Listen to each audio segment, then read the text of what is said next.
네, 반갑습니다. 해양 생태계의 이해에 대하여 설명할 김형섭입니다. 이번 시간에는 해양 생물의 분포에 영향을 주는 환경 요인과 갯벌에 서식하는 생물의 적응 방법에 대하여 설명을 드리도록 하겠습니다. 이런 해양 생태계에 대해서 우리가 많은 이야기들 하고 있는데, 이러한 생태계라고 하는 것은 해양 생물이 살아가는 세계를 말합니다. 이러한 해양 생물이 살아가는 데 있어서는 여러 가지 환경 요인이 이들 생물들에 영향을 미치게 되고요. 그리고 생물과 생물 간의 이러한 상호 관계 또 서로 영향을 미치게 됩니다. 그래서 우리가 해양 생태계의 구성 요소는 여러분들이 잘 아시는 것처럼 생산자, 소비자, 분해자 이렇게 구분을 합니다. 그래서 생산자는 빛을 이용해 광합성을 하는 이러한 생물들을 우리가 생산자라고 그러는데요. 대표적으로는 식물 플랑크톤, 김이나 미역 같은 해조류, 그리고 염생식물들이 여기에 해당되겠습니다. 그리고 소비자는 이러한 생산자들이 만들어 놓은 것들을 섭취하는 이러한 것들을 우리가 소비자라고 그러는데요. 대표적으로 동물 플랑크톤을 포함해서 오징어나 어류 등이 여기에 포함이 되겠습니다. 그리고 분해자는 생산자나 소비자들이 죽었을 때 이것을 분해시키는 이러한 역할을 하는 것들인데요. 보통 세균이라고 하는 것들이 이러한 역할을 해서 다시 유기물질을 무기물로 만들어주면 이 무기물을 다시 생산자가 유기물로 순환시켜주는 이러한 역할을 담당을 한다고 보시면 될 것 같습니다. 자, 여기 슬라이드에는 해양 육상하고 해양의 이러한 먹이 사슬을 비교해 놓은 이러한 슬라이드입니다. 자, 보시는 것처럼 풀이나 나무 등은 바로 육상에서는 생산자에 해당이 되고요. 그 다음에 이러한 풀이나 나무를 먹고 사는 소나 양과 같은 초식성 소비자, 그리고 이 초식성 1차 소비자를 섭식하는 사자나 호랑이와 같은 이러한 2차 소비자가 있는 반면에, 해양은 보시는 것처럼 굉장히 다양한 단계의 먹이 사슬을 가지고 있습니다. 먼저 생산자에 해당되는 식물 플랑크톤이나 해조류가 있고요. 이러한 식물 플랑크톤이나 해조류를 직접 소비하는 1차 소비자로서 동물 플랑크톤과 고등류들을 예를 들 수 있겠습니다. 그리고 이러한 동물 플랑크톤을 포식하는 육식성 부유동물, 그리고 이 육식성 부유동물을 포식하는 작은 어류, 또 다시 그보다 더 큰 어류, 이러한 것처럼 육상에 비해서 해양은 굉장히 복잡하고 그리고 단계가 높은 이러한 먹이사슬 구조를 가지고 있습니다. 다음에 해양생물의 종류입니다. 해양생물의 종류를 나누는 여러 가지 기준들이 있는데요. 여기에서는 해양생물들이 어떻게 서식하느냐, 즉 어떠한 생활 패턴을 가지고 서식하느냐를 가지고 부유생물, 그리고 유형동물, 저서생물로 구분할 수 있겠습니다. 부유생물이라고 하면 우리가 플랑크톤이라는 말을 하게 되는데요. 이러한 그 부유생물들은 유형력이 약하거나 전혀 없어서 물의 흐름에 따라서 떠다니는 생물을 우리가 부유생물, 플랑크톤 이렇게 얘기를 합니다.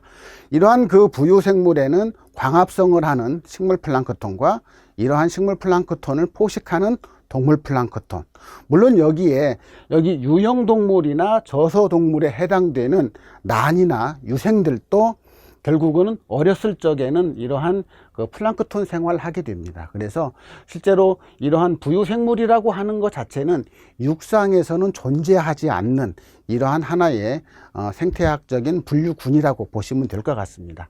그리고 유형동물은 유형력이 매우 커서 물의 흐름을 거슬러서 움직일 수 있는 동물을 우리가 유형동물이라고 합니다. 그래서 대표적으로는 물고기라든지 고래, 상어 이런 것들이 바로 유형동물에 속한다고 보시면 될 것 같습니다. 그리고 저서생물은 바위나 갯벌 등 해양의 바닥에서 주로 살아가는 이러한 생물들을 우리가 저서생물이라고 하는데요. 아까 생태계의 구성 요소에서 보셨던 것처럼 해조류나 잘피류 이러한 것들은 1차 해조류나 잘피류 같은 경우는 생산자에 해당이 되고, 그 다음에 해면류나 갯지렁이류, 조개류들은 소비자에 해당되는 것으로 이해를 하시면 될 것 같습니다. 자, 그럼 다음에는 이러한 해양 생물에 영향을 주는 환경 요인에 대해서 살펴볼 건데, 크게 물리적인 요인, 화학적인 요인, 생물학적인 요인으로 나누어서 생각해 볼 수 있겠습니다. 먼저 물리적인 요인은 크게 성질이 바뀌지 않는 것들을 우리가 물리적인 요인으로 묶을 수 있습니다.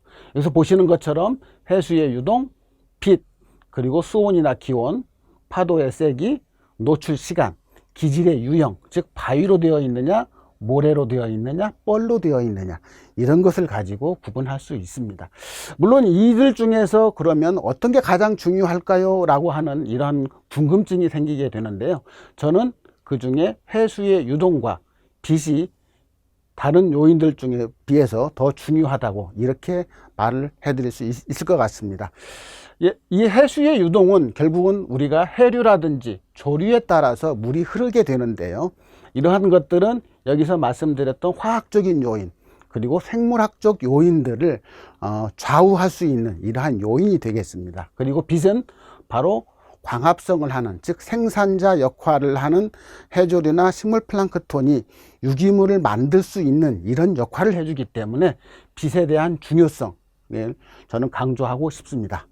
자, 다음에는 화학적인 요인입니다. 화학적인 요인은 다음과 같이 염분, 영양염류, 질소, 인, 규소, 칼륨과 같은 것들을 들 수 있고요. 그리고 용존 기체로서는 산소와 이산화탄소, 그리고 황화수소 등을 들 수 있겠습니다.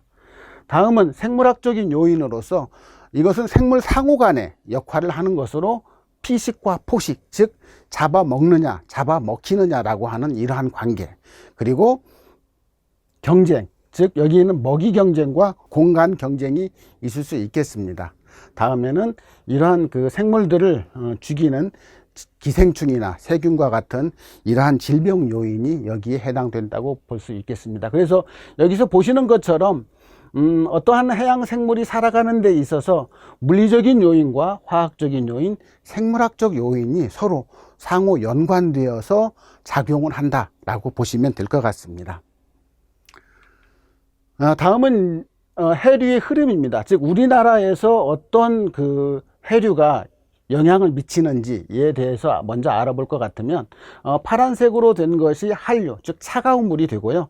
빨간색으로 된 것이 따뜻한 물, 즉 난류가 되겠습니다. 그래서 북한 한류라고 해서 동해안에 주로 영향을 미치게 되고, 그 다음에 따뜻한 해류로서 스시마 난류에서 분지해온 대마 난류, 그리고 동해안을 거쳐서 올라가는 동안 난류, 그리고 이 대마 난류에서 다시 분지가 되는 제주 난류, 안쪽으로 더 흘러 들어가는 황해 난류와 더불어서 여기서 차가운 물들이 다시 이 안으로 내려오면서 영향을 미치는 서한 연안류라고 해서 이러한 것들이 차갑고 따뜻한 물들이 우리나라의 연안에 영향을 미치게 됩니다. 이러한 해류의 흐름에 의해서 결국은 우리나라에 서식하는 생물들의 각각의 분포가 좌우된다라고 보시면 될 것 같습니다. 다음은 동해안, 서해안, 남해안, 제주도로 우리가 태역을 구분을 한 다음에 여기에 생물들이 어떠한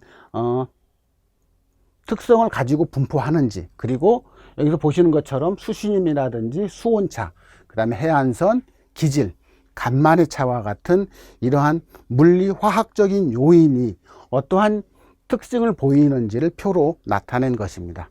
여기서 보시는 것처럼 동해안 같은 경우는 아까 전 슬라이드에서 말씀드린 것처럼 차가운 물과 따뜻한 물이 만나는 지역입니다. 그러다 보니까 이 동해안에는 차가운 곳에서 사는 한대성 생물이라든지 온대성 생물이 같이 혼합되어서 서식하는 이러한 특징을 보이고요. 제주도 같은 경우는 주로 난류의 영향을 많이 받습니다. 그러다 보니 제주도에 서식하는 생물들은 온대 지역에 서식하는 생물도 있지만 아열대 해역에 서식하는 생물도 있습니다. 특히 최근에는 지구 온난화와 관련해서 열대성 생물들이 제주 해역에 많이 분포한다고 하는 이러한 뉴스들을 우리는 많이 접하고 있습니다.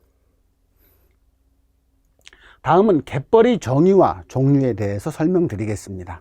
자, 갯벌이라고 하는 것은 우리가 기본적으로 반복적으로 고조시에는 잠기고 저조시에는 드러나는 연안의 비교적 평탄한 지역을 우리가 갯벌이라고 얘기를 합니다. 그러면 이러한 갯벌을 사실은 우리가 많이 혼동해서 쓰는 경우도 있습니다만은 이번 강의에서는 조간대라고 하는 이러한 새로운 용어를 포함시켜서 전체적으로 설명을 드리도록 하겠습니다.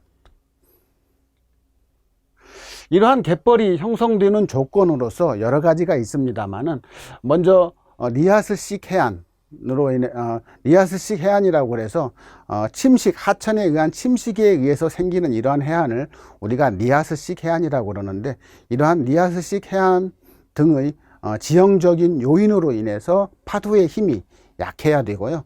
그리고 육지라든지 강으로 또는 바다로부터의 퇴적물이, 즉 뻘들이 계속 장기간 유입되어야만이 이러한 갯벌이 형성이 되게 됩니다. 그리고 바닥의 경사가 완만하고 수심이 낮아야 되고요. 밀물과 썰물의 차이가 커야 이러한 서해안처럼 넓은 갯벌이 형성된다라고 볼 수 있을 것 같습니다. 다음은 갯벌의 종류입니다. 갯벌의 종류는 기본적으로 뻘갯벌, 모래갯벌, 혼합갯벌, 그리고 안반이라고 해서 제가 따로 추가적으로 하나를 더 추가를 했습니다.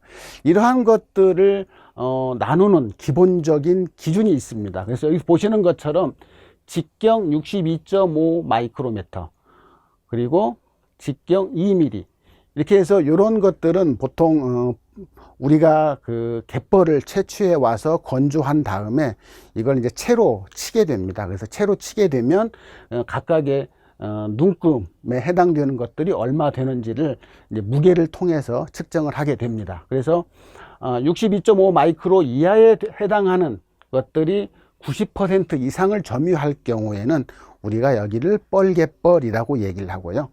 62.5 마이크로 에서 2mm까지의 범위에 해당되는 것들을 우리가 모래라고 칭하게 되는데, 이러한 모래의 함량이 90% 이상 되면 우리가 이걸 모래갯벌 이렇게 칭하게 됩니다. 그리고 혼합갯벌이라고 해서 뻘갯벌과 모래갯벌이 각각 90% 미만으로 포함되어 있던 것을 우리가 혼합갯벌이라고 하게 됩니다. 그리고 안반이라고 하는 이러한 부분이 있는데요. 여기는 바위라든지 안반, 그래서 이런 것들은 당연히 채로 칠 수가 없는 이런 것들이죠. 그래서 이런 것은 이제 따로 안반이라고 하는 부분을 따로 구분을 했습니다. 당연히 뻘갯벌은 뻘이 입자가 아주 적기 때문에 이러한 것은 지형이 완만하고 파도에 약한 곳에 이러한 뻘들이 갯벌이 형성이 되고요. 그 다음에 안반 지역 같은 경우는 파도의 힘이 아주 강한 지역에는 주로 안반으로 구성되어 있습니다. 다음은 이 갯벌의 생태적 기능에 대해서 설명드리도록 하겠습니다. 갯벌이라고 하는 것은 생물의 서식지 기능을 갖고 있다라고 하는 것은 여러분들이 잘 알고 있는 사실입니다. 이러한 생물의 서식지 기능을 함으로 인해서 해양 생태계의 유지될 수 있는 이러한 역할을 하게 되는 거죠. 이러한 그 갯벌 지역에는 먹이가 굉장히 많습니다. 반면에 여기는 온도가 굉장히 크게 차이가 나고요. 그 다음에 비가 온다든지 했을 때는 염분이 떨어지게 되고, 그리고 하루에, 서해안 같은 경우는 하루에 2번씩 노출되는 이러한 아주 극심한 열악한 환경을 갖고 있습니다. 이러다 보니 사실은 이 갯벌 지역에서 서식하고 있는 이러한 생물들은 굉장히 종류는 적습니다. 반면 서식 밀도는 굉장히 높은 이러한 특징을 가지고 있죠. 그리고 다음은 식량 자원의 공급 기능이 있는데요. 잘 아시는 것처럼 갯벌은 우리가 쉽게 접근할 수 있는 지역입니다. 그러다 보니까 당연히 여기로부터 소금을 얻는다든지, 아니면 뭐 양식을 한다든지, 아니면 물고기를 잡는다든지, 이러한 식량 자원을 우리에게 제공을 해주는 이런 역할도 하고 있죠. 이 지역에는 다양한 종류의 식물들이 서식을 하고 있습니다. 그러다 보니 자연 정화라든지 재해 예방, 기후 조절과 같은 이러한 기능도 동시에 담당을 하게 됩니다. 최근에는 여러분들이 이 바다 해설사라고 하는 이러한 교육을 받고 있는 것처럼, 이러한 그 갯벌 지역은 자연체험 학습장이라든지, 그 다음에 레저 활동, 작품 소재, 이런 쪽으로도 갯벌이 널리 활용이 되고 있는 상황입니다. 특히 최근에는 이러한 갯벌에 서식하는 생물들이 굉장히 다양하고, 그리고 아까 제가 설명드린 것처럼 굉장히 열악한 환경이라고 그랬습니다. 이러한 열악한 환경에 서식하는 생물들이 있기 때문에 이러한 생물들을 이용해서 기능성 식품이나 의약품, 화장품, 이런 산업적으로도 활용할 수 있는 원료를 제공하는 이러한 기능도 동시에 있다고 볼 수 있겠습니다. 다음은 갯벌 환경에서 이렇게 어떠한 생물들이 어떻게 적응해서 사는지에 대해서 우리가 한번 알아보도록 하겠습니다. 갯벌 환경은 전에도 말씀드린 것처럼 하루에 2번씩 반복적으로 침수와 노출을 반복하는 지역입니다. 이런 지역에서 사는 생물들은 기본적으로 아주 건조에 강합니다. 이것은 생물학적인 어떤 현상이라고 보시면 될 것 같아요. 그래서 해조류, 다시 말해서 김이라든지 파래, 이러한 종들은 그 건조에 대해서 매우 강한 이러한 특징을 보이고 있고요. 그 다음에 이제 이 조관대에서 살고 있는 동물들도 역시 기본적으로는 노출에 대해서 굉장히 강한 이러한 적응 능력을 갖고 있습니다. 다음으로 이제 적극적인 방법입니다. 다시 말해서 물이 빠졌을 때 뚜껑을 닫는다든지, 아니면 바위에 밀착한다든지, 점액질을 분비한다든지, 움직일 수 있는 것들은 그늘로 이동을 한다든지, 이렇게 해서 물이 빠졌을 때 이러한 동물들은 적극적인 반응을 하게 됩니다. 여기 보시는 것처럼 검은 큰 따개비, 그리고 굵은 석회관 갯지렁이, 그리고 배무래기, 말미잘 등을 볼 수 있습니다. 이 보시는 것처럼 따개비 같은 경우는 뚜껑을 완전히 닫고 있고요. 여기는 지금 잘 보이지는 않습니다만은 이 안에서의 그 뚜껑이 닫혀 있는 이런 모습입니다. 그리고 이 배무래기 같은 경우는 몸을 납작 붙이는 이러한 특징을 보이고 있고, 말미잘은 점액질이 있어서 이러한 작은 돌멩이들이 붙어 있는 것을 볼 수 있겠습니다. 다음은 이 열에 대한 적응입니다. 다시 말해서 한여름철에 굉장히 뜨거운 햇빛을 받았을 때 이 바위와 같은 곳은 열이 굉장히 올라갈 겁니다. 그래서 이러한 것들을 적응하는 것들이 굉장히 필요한데요. 그래서 먼저 2가지 방법으로 얘네들이 적응한다고 보시면 될 것 같습니다. 그래서 열을 흡수를 최소화하는 방법, 그리고 흡수된 열을 방출하는 이러한 기작으로 나누어서 볼 수 있는데요. 첫 번째, 열을 흡수를 최소화하기 위해서는 아까 그 건조에 견디는 것처럼 뚜껑을 닫아버려서 수분 손실을 줄이는 이러한 방법이 있겠고요.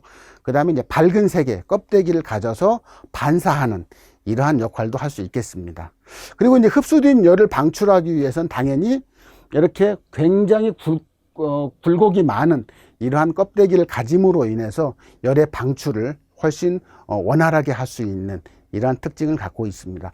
물론 움직일 수 있는 이러한 개나 고등류들은 여기 보시는 바와 같이 그늘 틈 사이에 숨어 있습니다. 그래서 이러한 역할을 통해서 열에 대한 이러한 적응을 한다라고 보시면 될 것 같습니다. 여기 보시는 것좀 지금 대수리 가고 이쪽에 같은 대수리입니다. 그래서 보시는 것처럼 좀 그늘진 곳에 사는 것들은 이렇게 색깔이 조금 검은 이런 형태를 띠고 있지만 밖에 표면에 나와 있는 것들은 이렇게 밝은 색을 띠고 있습니다. 여기 거북손도 마찬가지고요. 그 다음에 둥근 얼룩 총알구둥도 이렇게 그늘진 곳에 들어가서 서식하는 것을 볼 수 있습니다. 다음에는 이제 그 바위 지역에서 파도가 굉장히 세게 되는데요. 이러한 파도에 대한 적응 방법입니다.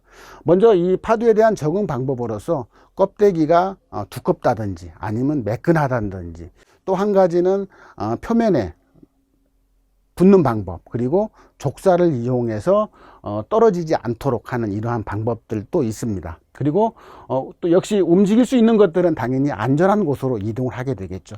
그래서 여기 보시는 것처럼 여기 그 군부라든지 그다음에 홍합입니다. 그래서 이 홍합 같은 경우는 족사를 내서 붙게 되고요.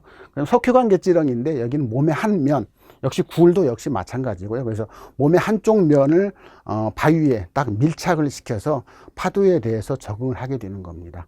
자, 여기서 지금까지 보셨던 것들은 주로 안반 지역에 해당되는 생물들이 어떻게 적응했느냐 라고 하는 것을 공부를 해 봤는데요.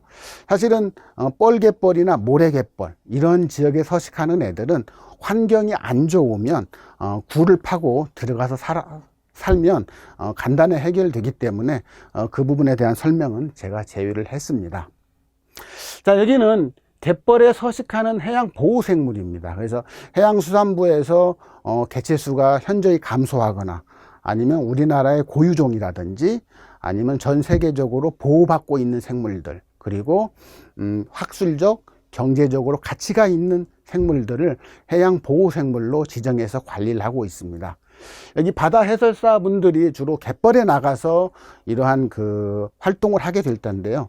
이러한 지역에 주로 서식하는 해양 보호생물을 제가 이렇게 나열을 해 봤습니다. 물론 여기에는 여기 보시는 것처럼 남방방개나 갯개, 붉은발 말똥개, 흰발 농개는 환경부에서 멸종위기 야생생물로 별도로 지정해서 관리를 하고 있습니다. 그리고 눈콩개나 두이빨 사각개, 달랑개 이러한 개류들은 추가로 해양수산부에서 해양보호생물로 지정을 했고요. 그 다음에 대추 귀고등과 기수갈고등 이거 역시 멸종위기 야생생물에 포함이 되고 있고, 그리고 갯지렁이 중에 흰이빨 참갯지렁이는 해양수산부에서 해양보호생물로 지정해서 관리를 하고 있습니다. 그래서 여러분들은 이러한 생물들을 갯벌을 나가서 봤을 때는 되도록이면 잡지 않는 게, 그리고 관찰만 하는 것이 굉장히 중요한 상황이라고 보시면 될 것 같습니다. 물론 이제 종에 따라서 구분을 하는 데 있어서는 좀 더 많은 전문적인 지식이 필요하게 되겠는데요.